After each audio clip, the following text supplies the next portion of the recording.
한 주 잘 보내셨습니까? 예, 한 주 저도 교단에서 하고 있는 교회 개척 훈련은 한 주 4박 5일 잘 다녀왔습니다. 제가 지금 건강하게 보이는데 사실 월요일부터 허리가 안 좋았어요. 평생 처음으로 허리가 아팠는데 이게 아프구나 요 정도 수준이었다가 수요일 날 이제 저희가 평택에 있는 다이룸 센터라는 데가 있어요. 이주민 센터를 가서 우리가 보고 거기서 전도도 하고 그랬는데 전도할 때까지는 열심히 했는데 그러고 난 다음에 밤에 돌아와서 눕는데 허리가 너무 아파서 못 움직이겠는 거예요. 그리고 목요일에 이제 겨우 기어서 강의 듣고 그리고 금요일 날 병원 갔다가 지금 왔는데 회복했어요. 감사하게도. 그러니까 허리가 아프니까 움직이는 것이 이렇게 불편하구나. 저는 평생 그런 적이 없었거든요. 그래서 아 내가 나이가 들어서 이제 어르신들 우리 그분들이 이렇게 꾸부정하게 이렇게 지팡이 짚고 가는 모습을 이렇게 생각이 들더라고요. 내가 나이가 들면은 허리가 불편하고 다리가 불편하고 그랬을 때에 저도 모르게 천천히 걸었거든요. 그러면서 나도 나이가 들 텐데 그때의 모습에서 어떠한 모습일까 그런 상상을 한번 해보게 되었습니다. 이제 가을이 되면은 괜히 감성적으로 바뀌는 것 같아요. 예. 우리가 예수 그리스도 안에서 자라가야 돼요. 제가 요번에 교회 개척 훈련원을 통해서 깨달은 게 있다라면 이제 성장할 수 있는 발판을 딱 내디딜 수 있는 계기를 하나님이 주셨구나. 그 성장이 다른 성장이 아니라 제 안에서 평생에 두 번째 맞이하는 그 새로운 발판을 맞이하는 계기가 되었습니다. 저와 여러분들이 함께 그 발판을 내딛고 함께 자라가는 우리 사랑하는 식구들 되길 축복합니다. 속담은 문자적으로 이렇게 문자가 생기기 전에 어떤 게 있었느냐? 속담이라는 게 있었어요. 이 속담이 왜 있느냐? 어떻게 보면 문자로 경험이 전승이 되어야 되는데 문자가 있기 전이기 때문에 말로서 이렇게 지식을 전달해 주는 거예요. 우리 어머니의 어머니가 또 우리 할아버지의 할아버지가 그 할아버지 때로부터 올라가면서 뭐가 있느냐? 제일 쉽게 알 수 있는 게 뭡니까? 체하면은 어떻게 합니까? 바늘로 따잖아요. 이런 것들, 이런 것들이 있어요. 그 속담도 마찬가지인데 이 속담의 역할은 삶 속에 주어져 있는 이 짧은 교훈들, 또 경각심들, 이러면 안 돼라는 것들, 그러한 것들을 전달해 주는 역할이에요. 사람 간의 말의 중요성에는 가는 말이 고와야 오는 말이 곱다. 또 신중을 위해서는 돌다리도 두들겨 보고 건너라. 또 인생이 힘들지만 잘 이겨내라는 의미로 뭐가 있습니까? 고생 끝에 낙이 있다. 자, 그런데 이러한 속담도 있지만은 어떤 게 있느냐? 믿는 도끼에 어디 찍힙니까? 발등 찍힌다. 또 사촌 믿고 장 못 선다. 제가 이거 보면서 이 속담은 너무 오래된 속담이라서 제가 이게 무슨 의미인지 선뜻 안 떠오르더라고요. 사촌 믿고 장 못 선다. 이 말이 뭔 말일까? 사촌 믿고 장을 못 담근다는 건가? 아니면은 사촌 믿고 장날이라 그래서 갔는데 장날이 아니구나. 뭐 이런 건가? 그러나 믿지 못한다라는 의미를 가지고 있구나. 또 은혜를 뭐로 갚는다? 원수로 갚는다. 자, 이런 지금 제가 말했던 속담들 참 부정적인 의미가 있긴 있죠. 그런데 이 속담들의 공통점이 뭐냐? 세상에 믿을 놈 하나 없다. 그런 의미. 오늘 말씀을 보면은 사람이라는 존재 자체가 믿을 수 있는 존재가 아니에요. 믿을 놈 하나 없는 세상에 자기 자신도 못 믿는 그러한 세상에서 하나님께서 믿으라고 하시니까 하나님조차도 못 믿는 거예요. 그러한 불신이 애초부터 탑재되어 있는 이 사람들에게 하나님께서 야 이래도 못 믿겠냐? 야 이 정도까지 왔는데 못 믿겠느냐? 그렇게 말씀하는 것과 같은 내용이에요. 그리고 5장부터 이어온 말씀의 결론입니다. 그 시작을 이렇게 말씀하는데요. 우리 31절, 32절 말씀 우리 읽겠습니다.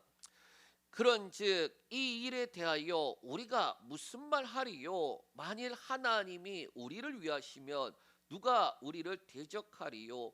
자기 아들을 아끼지 아니하시고 우리 모든 사람을 위하여 내주시니까 어찌 그 아들과 함께 모든 것을 우리에게 주시지 아니하겠느냐. 아멘. 자, 그런즉이라는 말에서 뭘 알 수 있느냐? 이 접속사 쪽에 접속사는 그런즉이란 접속사를 통해서 뭘 하느냐? 짧게는 그 앞에 있는 28절에서 30절까지 말씀 그 내용의 결론이고, 또 길게는 우리가 5장부터 이어온 말씀의 이 결론과 같아요. 하나님의 구원에 대한 내용입니다. 특히 28절에서 30절에 주어가 뭐냐? 하나님이에요. 하나님이 이렇게 하시고 하나님이 이렇게 하시고 하나님이 이렇게 했다라는 내용이에요. 모든 것이 합력해서 선을 이루는 근거가 뭐냐? 하나님이다라고 말씀하고 있다라는 거예요. 그래서 되게 하시고 또 부르시고 의롭게 하시고 그리고 마침내 영화롭게까지 하신다라는 거예요. 그러니까 그리스도인이 되어서도 우리가 믿음으로 구원을 받았어요. 그런데 이 땅을 살아가면서 신앙생활을 잘 해야지 되는데 그러한 두려움과 염려가 있잖아요. 아니 구원을 받았는데 대충 살다가 죽으면 천국 가야지, 그럴 사람 없잖아요. 구원을 주셨으니까 그 주신 하나님 앞에 잘 살고 싶은데 문제는 어떻게 살아갑니까? 옛 사람의 방법으로 신앙생활을 하려고 해요. 어떻게 합니까? 율법으로 가든지 아니면 자기 열심으로 가든지. 교회 안에서 많이 보는 거잖아요. 많이 보는데 그 사람들의 공통점이 뭐냐? 다들 지쳐 있어요. 하다가 안 되네.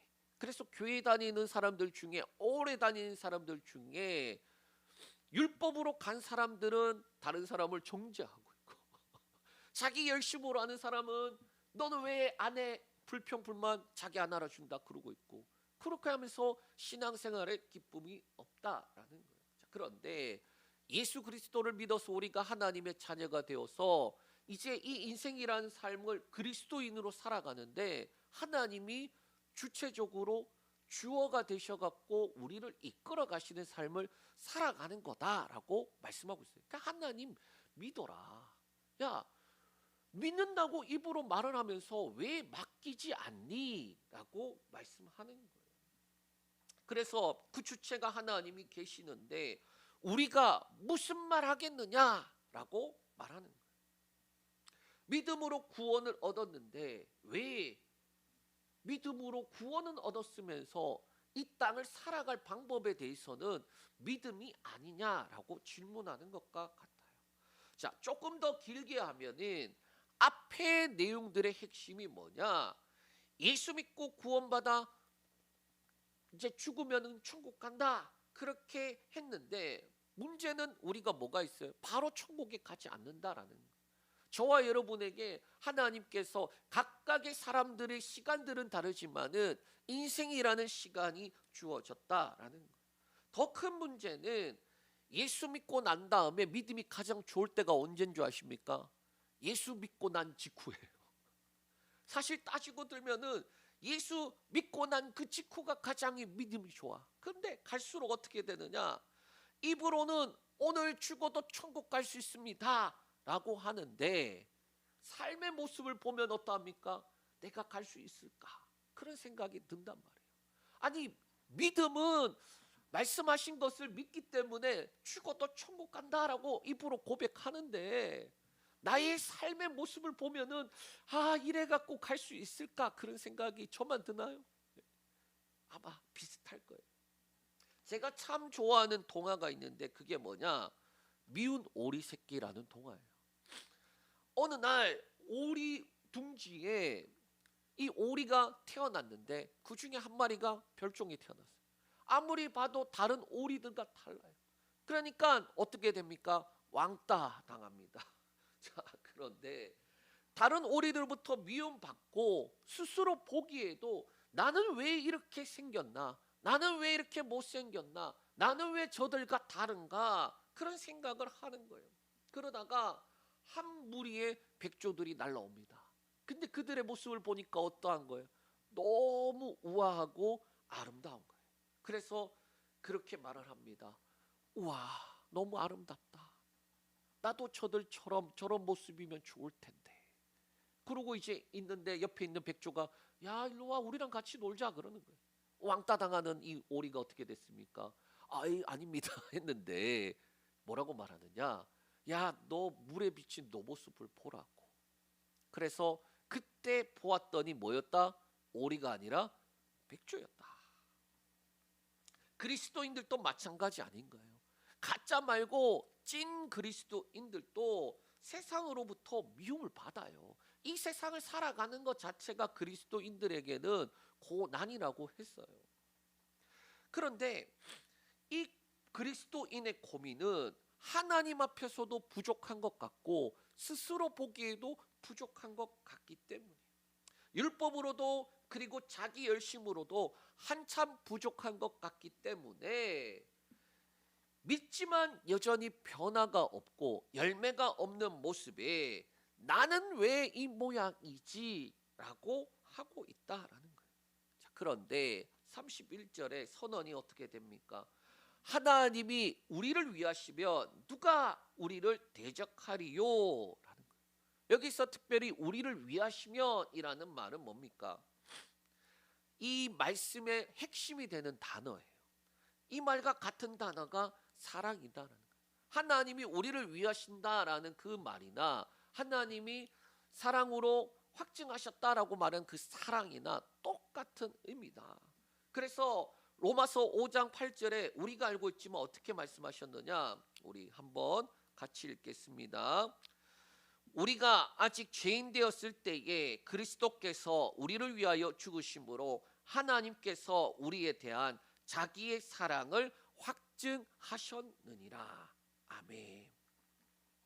하나님께서 우리를 사랑하신다 라고 말씀하는 그 말씀이나 또 하나님이 우리를 위하신다라는 거 하는 그 말이나 또 하나님이 내 편이다라고 말하는 그것이나 다 같은 말이다라는 거. 그래서 뭐냐?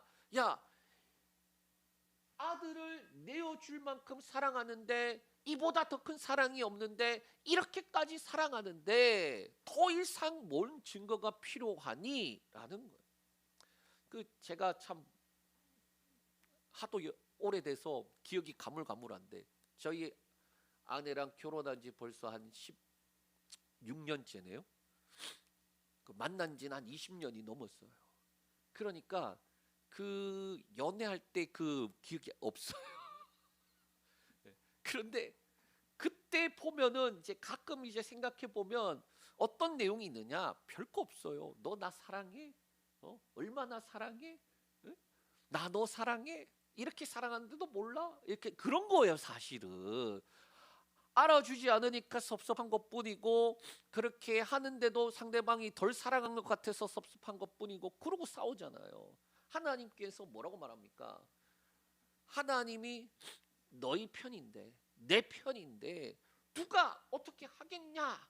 그럼 얼마나 위하십니까? 아들을 주기까지 사랑했다. 이보다 더 큰 게 어디 있어? 라는 거예요. 심장을 꺼내서 보여주면 믿겠니? 밤하늘에 별도 따줄 수 있다고 하는데 별 따주면 믿겠니? 그렇게까지 말씀하는 거예요. 자, 그런데 5장 8절과 8장 31절의 차이가 있는데 사랑하셨다라는 거 과거형이죠. 5장 8절은 사랑하셨다 얼만큼 이렇게. 그런데 우리가 읽은 8장 32절은 사랑하시지 않겠느냐라고 되어 있어요. 이해가 되실까요? 5장 8절에는 사랑하셨다라는 그 증거가 이거다. 사랑을 이미 하셨다라는 거고 그 다음에 우리가 8장 31절 이 말씀에는 사랑하시지 않겠느냐 미래형으로 되어 있잖아요. 미래형으로 되어 있잖아요. 너가 그렇게 사랑을 받고 있는데 현재 그렇게 안 느껴져? 그러나 뭐라고 말하느냐? 그렇게 사랑하시니까 사랑하시지 않겠느냐라고 말하는 내용입니다. 우리가 로마서 말씀을 보면서 깊이 생각하고 있지 않다가 말씀을 통해 깊이 알게 된 게 뭐냐? 저는 그리스도와 함께라는 이 말이에요. 그리스도와 함께. 6장에 예수와 함께 죽고 예수와 함께 살아남을 얻은 자들이다라고 할 때 이 함께. 그 내용의 결론이 뭐냐? 6장 14절이에요. 우리 같이 읽겠습니다. 죄가 너희를 주장하지 못하리니 이는 너희가 법 아래 있지 아니하고 은혜 아래 있음이라. 아멘. 자, 6장의 중요한 것은 은혜 아래 있다라는 거예요. 그리스도인이 어떤 은혜를 가졌는데 죄 가운데 가겠냐? 6장에 두 가지 질문이 있거든요. 은혜를 더 얻기 위해서 너 죄 가운데 들어가겠어? 아니지. 그리고 그러한 은혜를 가졌는데 죄 짓겠냐? 두 가지 질문이거든요. 법 아래가 아니라 은혜 아래 살아가는데 여전히 그리스도인이 되었어도 어떻게 합니까? 법 아래로 기어들어가요. 우리가 은혜 안에 살아감에도 불구하고 법 아래 살아가는 자들처럼 옛사람으로 기어들어간다니까요. 요즘 들어서 좋은 운동 중에 뭐 한 몇 년 됐지만은 뭐냐? 사지 말고 입양하세요 라는 말이 있어요. 네. 저희는 멍멍이가 없지만 또 야옹이가 없지만 지금 우리 교회 주변을 둘러보더라도 많은 이들이 반려인구라고 하더라고요. 그들이 있습니다.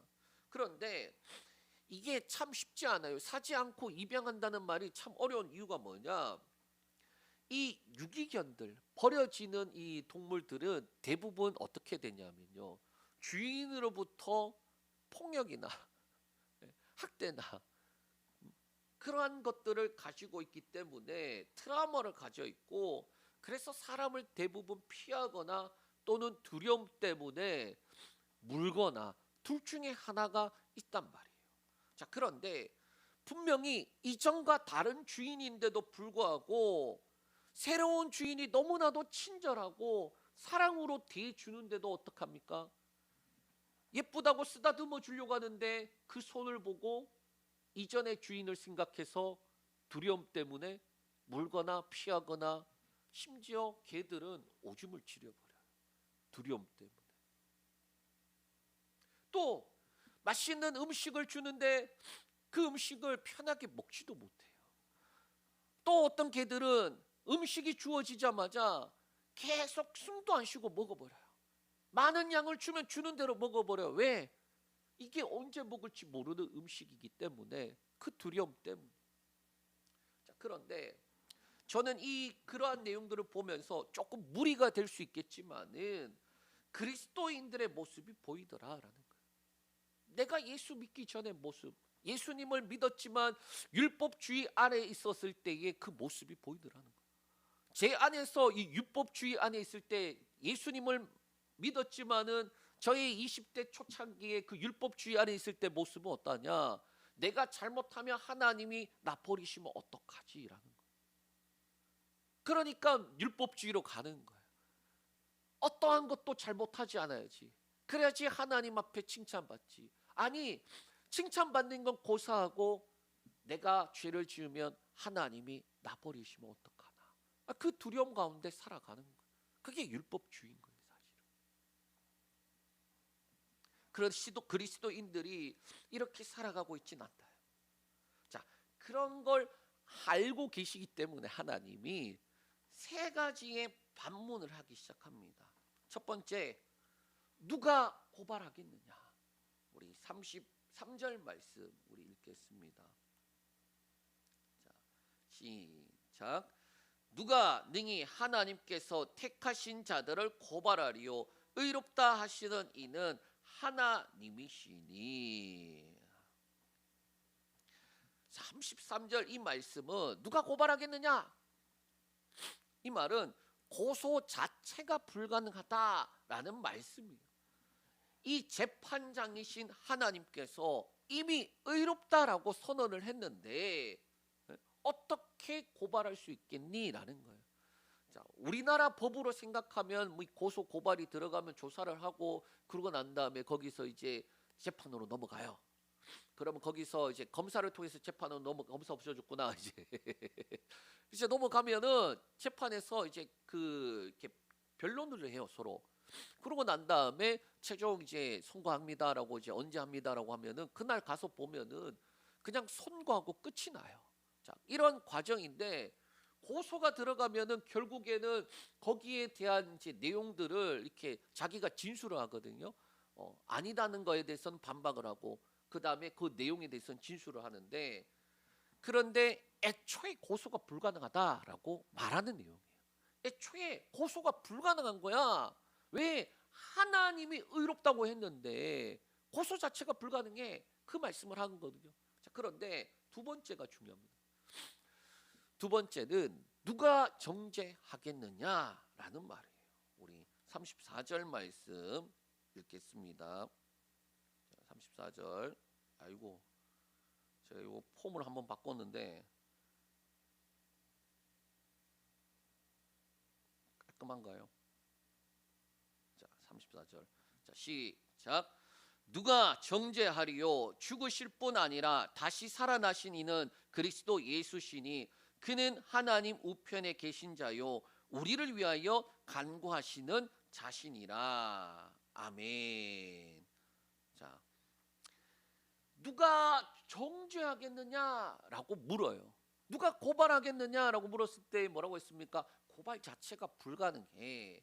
그러니까 애초에 시작 자체가 불가능한 건데 그럼에도 불구하고 설사 고발을 한다고 해서 누가 정죄하겠느냐라는 거예요. 궁극적으로 정죄가 불가능하다. 그러면 이 불가능한 이유에 대해서 근거를 네 가지를 드는데 앞에 두 가지가 먼저 이제 중요합니다. 한번 읽겠습니다. 첫 번째는 뭐냐?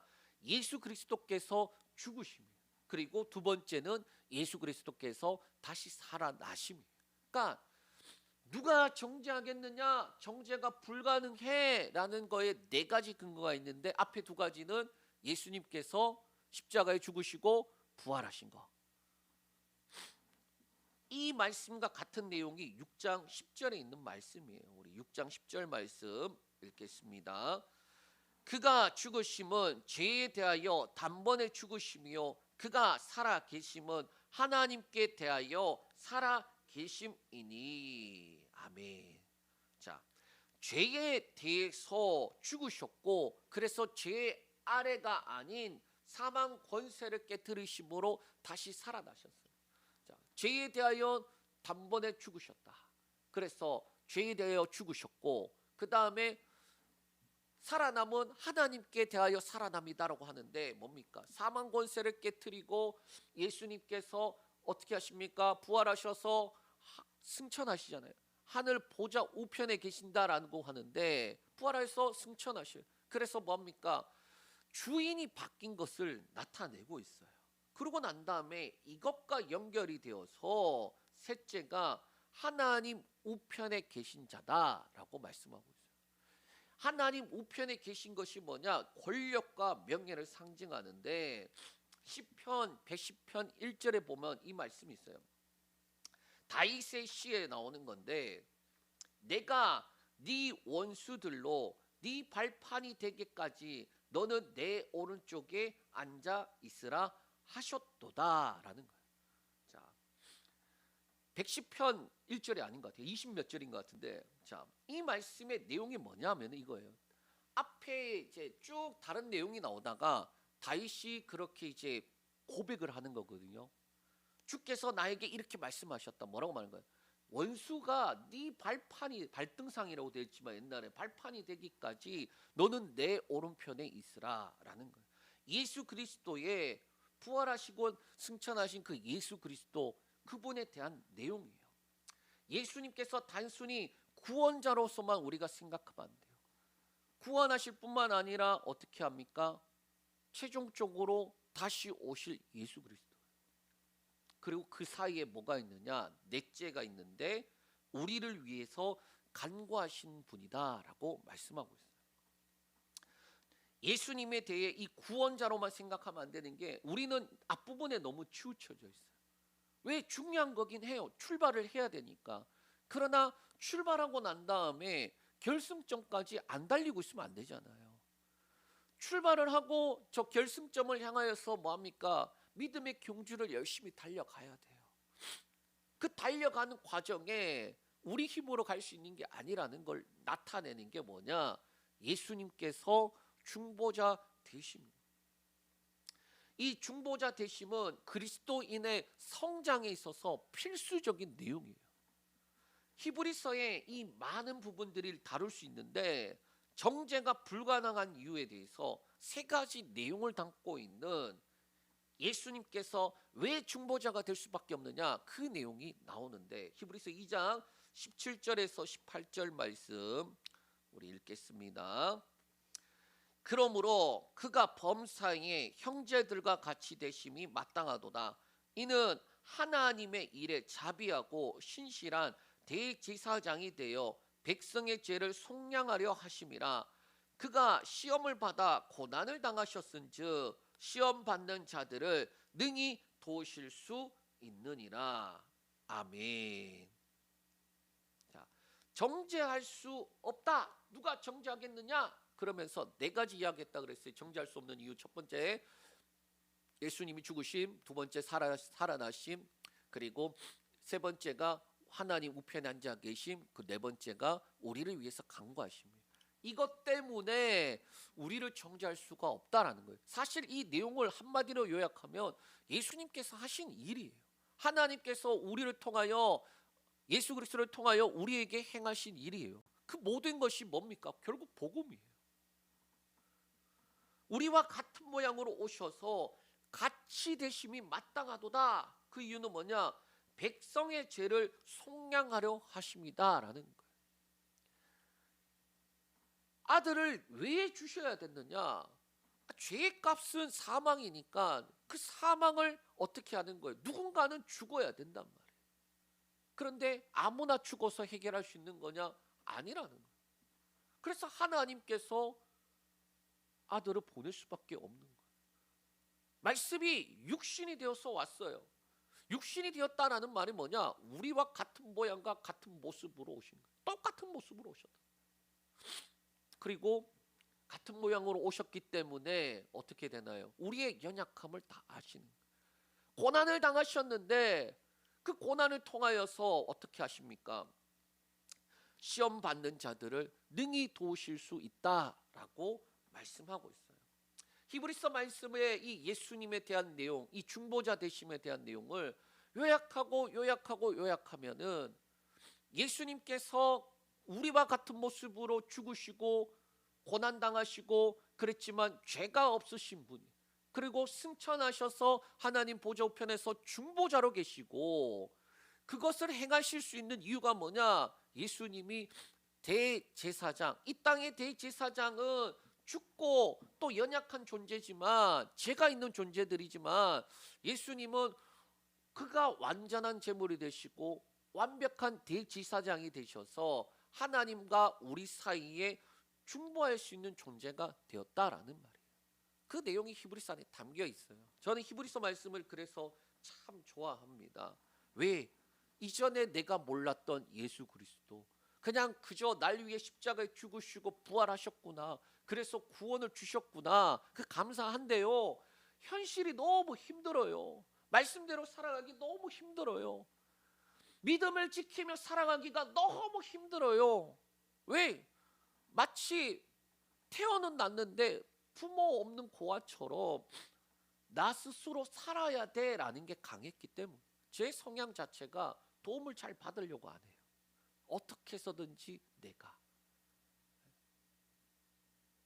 어떻게 해서든지 내가. 그 이유를 보니까 내 안에 율법주의와 동시에 자기 열심이라는 게 있었구나. 그러니까 예수님의 중보자 되심이 이렇게 왔을 때에는 제 안에 내 잘못된 가지고 있는 이 옛사람의 습성이 하나 깨어지는 듯한 그러한 느낌이 들었어요.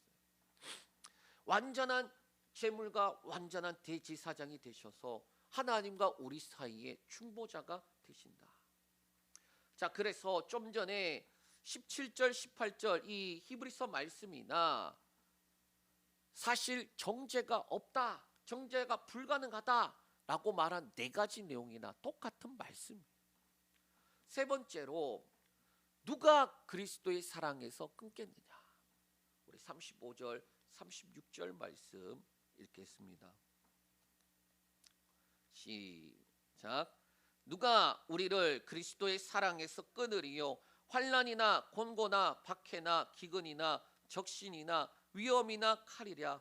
기록된 바 우리가 종일 주를 위하여 죽임을 당하게 되며 도살할 양같이 여김을 받았나이다 함과 같으니라. 아멘. 자, 제가 잘못 읽었죠? 네. 자,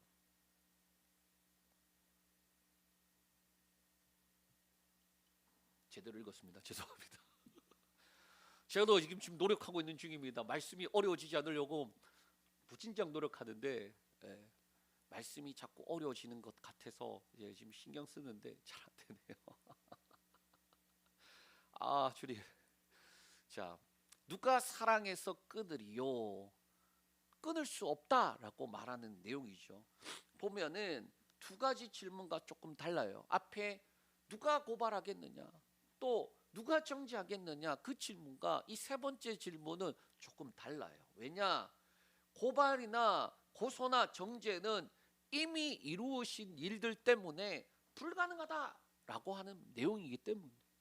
아니, 예수님께서 십자가에 죽으시고 부활하시고 죄 해결하시고, 정죄도 마찬가지로 예수님이 지금 중보자 되시고 하나님 보좌편에서 우리를 도우시는데 불가능해, 그렇게 했던 것이라면 이 세 번째는 누가 그의 사랑 안에서 끊겠느냐, 뭐냐?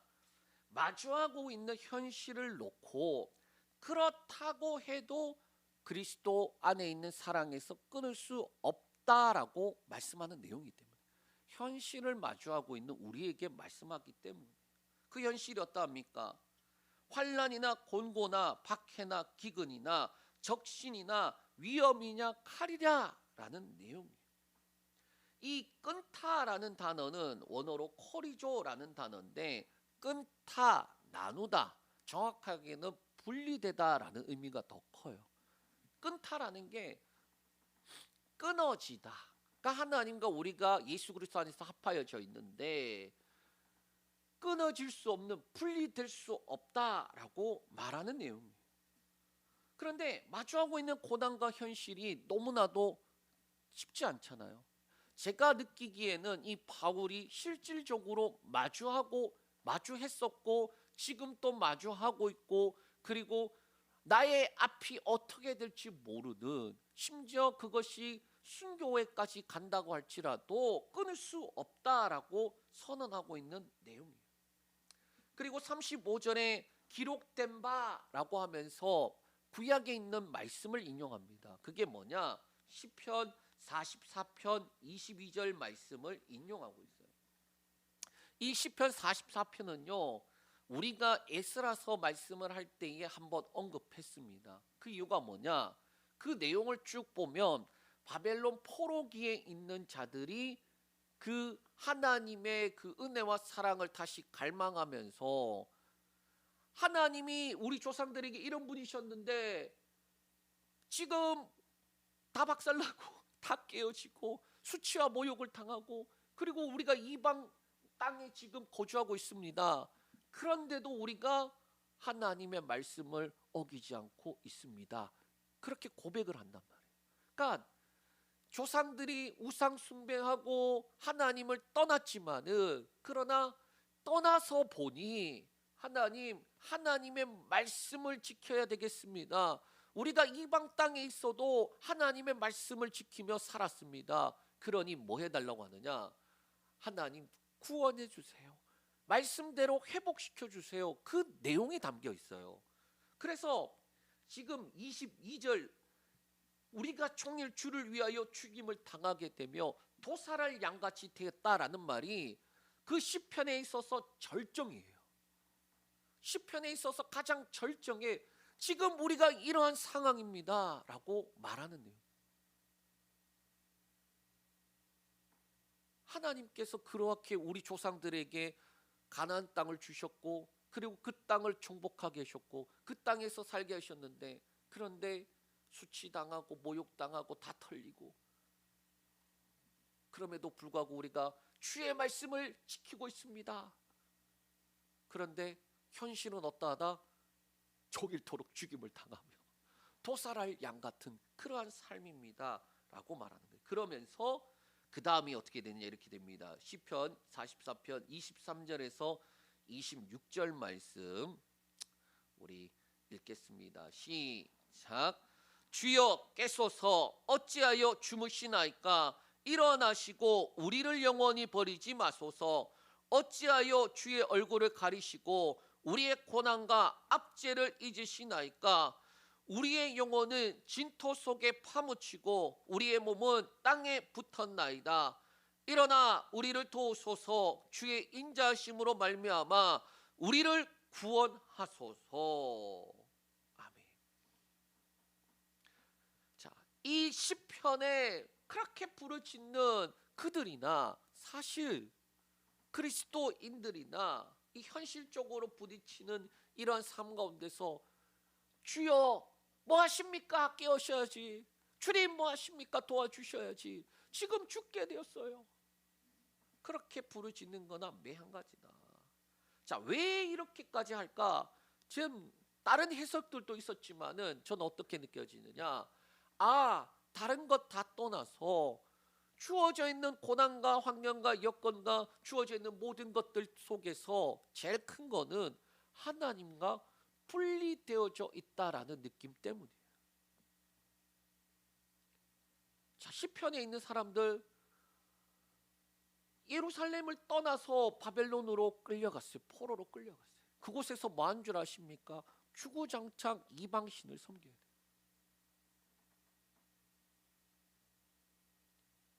하나님이 없는 것처럼 보이는 그곳에 한복판에 들어가 있단 말이에요. 그런데 하나님의 말씀과 약속을 믿어요.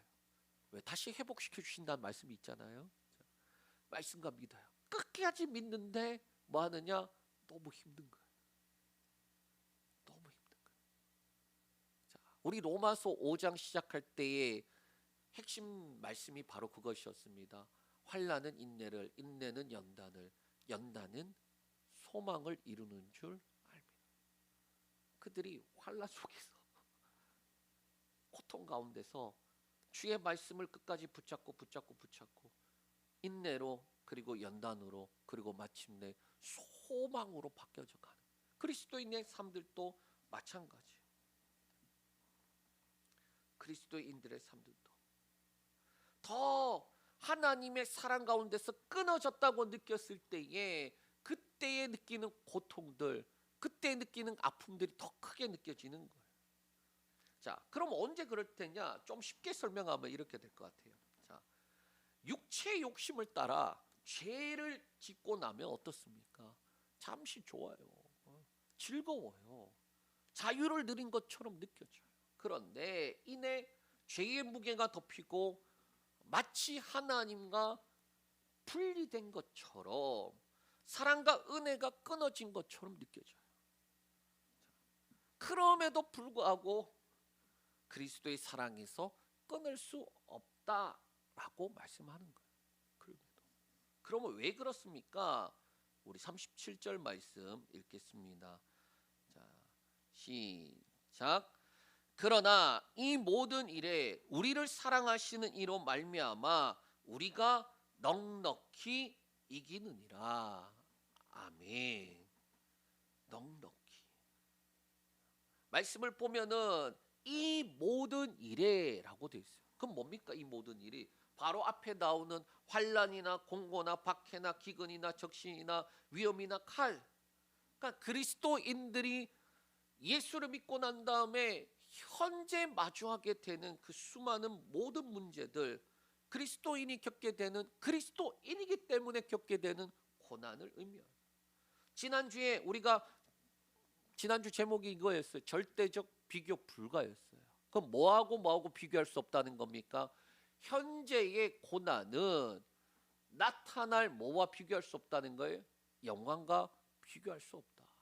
현재의 고난이 좀 덜 힘들어서 그런 건가요? 아니라. 현재의 고난이 우리 머리 꼭대기까지 차는 고난이라고 해도 주어지는 영광과 비교할 수 없다는, 그 영광이 훨씬 크기 때문에 비교할 수가 없는 거지, 고난이 약해서 비교할 수 없다는 게 아니라고 했어요. 이 말씀과 연장선이에요. 자, 우리를 사랑하시는 이로 말미암아, 이 모든 일에 우리를 사랑하시는 말미암아 아들을 죽기까지 내어주신 그 사랑, 이보다 더 큰 것이 없다라고 말하는 그 사랑, 그 사랑, 그 사랑, 그 사랑, 그 사랑 때문에 우리가 넉넉히 이긴다라고 말씀하고 있어요. 근거가 우리에게 있는 게 아니에요.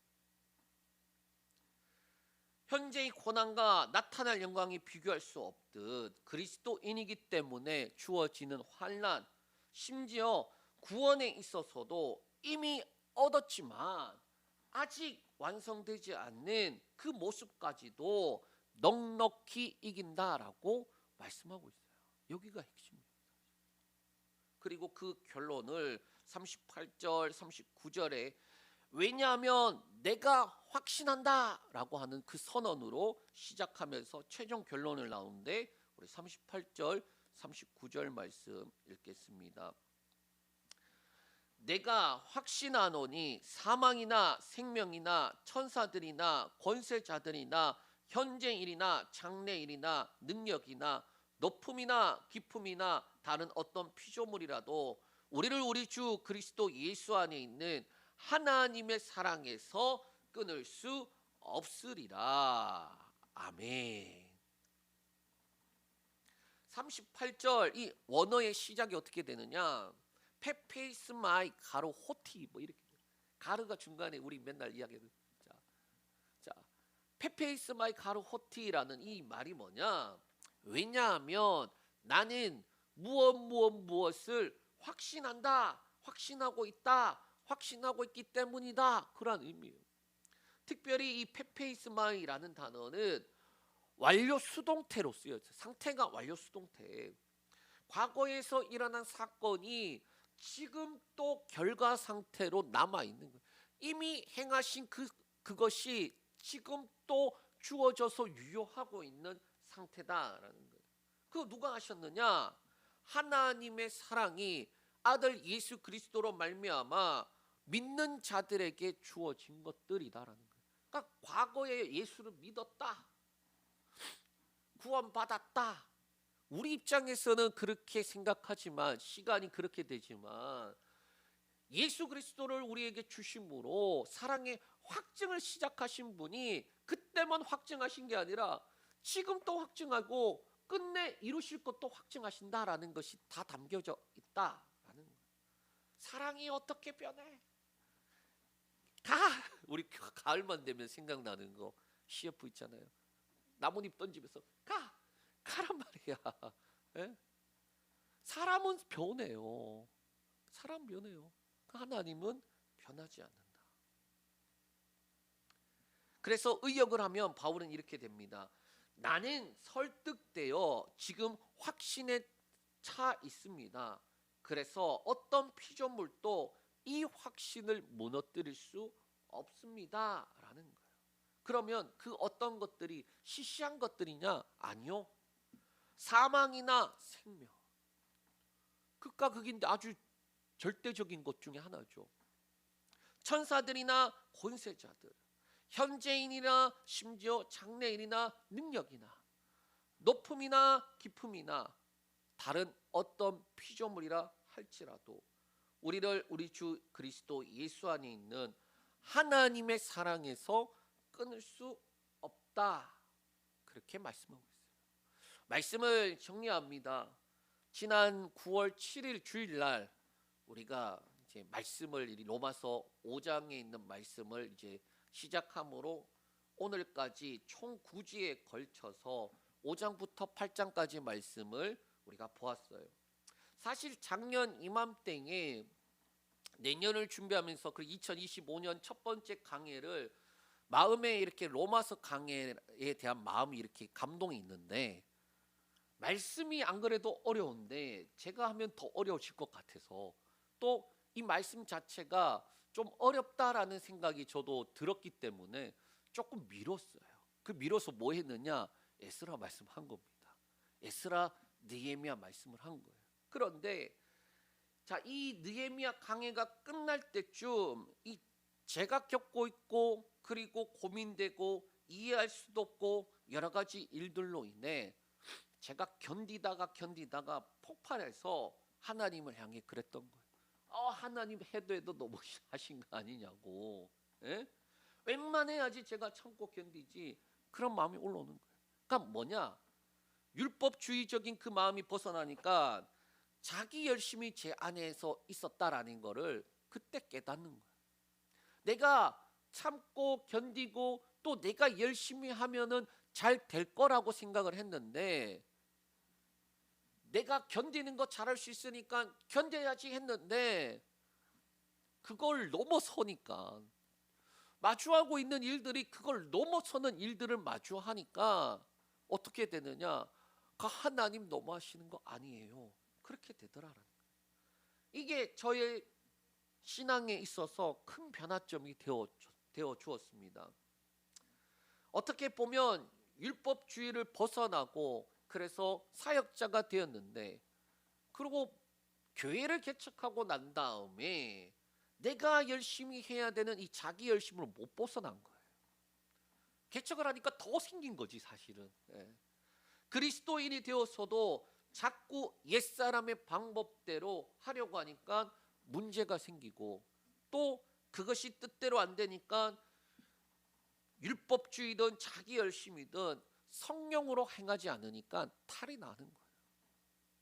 그때 절대적으로 불만족스러운 제 모습을 보면서, 제게 주어져 있는 환경들을 보면서, 심지어는 하나님을 향해서도 불만족스러운 모습으로 제가 서 있는 모습을 보면서 본문 제목이 절대적 만족 지수였어요. 절대적으로 만족할 수 있는 게 뭔가?